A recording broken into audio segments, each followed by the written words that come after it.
जिल्ह्यातील दिव्यांगांच्या कल्याणासाठी कार्यरत national association for the blind जिल्हा शाखा कर्णिकनगर सोलापूर येथील निवासी अंध कार्यशाळा या संस्थेचे नाव आता ज्येष्ठ नेते यांच्या नावाने सुशीलकुमार शिंदे दिव्यांग दृष्टिबाधित निवासी औद्योगिक प्रशिक्षण केंद्र सोलापूर असे अधिकृतरित्या नामकरण करण्यात आले असून या नामकरणाचा कार्यक्रम सुशीलकुमार शिंदे यांच्या 85व्या वाढदिवसाचे औचित्य साधून गुरुवार दिनांक 4 सप्टेंबर रोजी सकाळी 10:30 वाजता NAB निवासी अंध कार्यशाळा कर्णिकनगर या ठिकाणी श्री हिराचंद नेमचंद वाचनालयाचे अध्यक्ष डॉक्टर श्रीकांत येळेगावकर यांच्या हस्ते न्याब संस्थेचे संस्थापक अध्यक्ष प्रकाश येलगुलवार आणि बालरंगभूमी परिषदेचे कार्याध्यक्ष पद्माकर कुलकर्णी यांच्या प्रमुख उपस्थितीत संपन्न होणार आहे, अशी माहिती संस्थेचे अधीक्षक रामचंद्र कुलकर्णी यांनी दिली।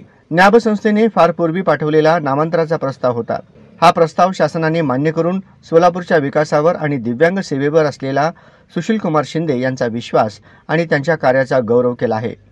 संस्थेच्या सर्व कार्यकर्त्या आणि विद्यार्थ्यांसाठी हा एक अत्यंत आनंदाचा आणि अभिमानास्पद क्षण आहे। हे केवळ एक नामकरण नाही तर एक कृतज्ञता प्रदर्शन आणि सन्मानार्थ समर्पित करण्याचा प्रयत्न आहे। आता हे केंद्र केवळ एक प्रशिक्षण केंद्र राहणार नाही तर दिव्यांगांसाठी समाजसेवेचा आदर्श वृत्तीचे एक सजीव स्मारक बनेल, असे संस्थेचे जनरल सेक्रेटरी KD पाटील यांनी सांगितले आहे।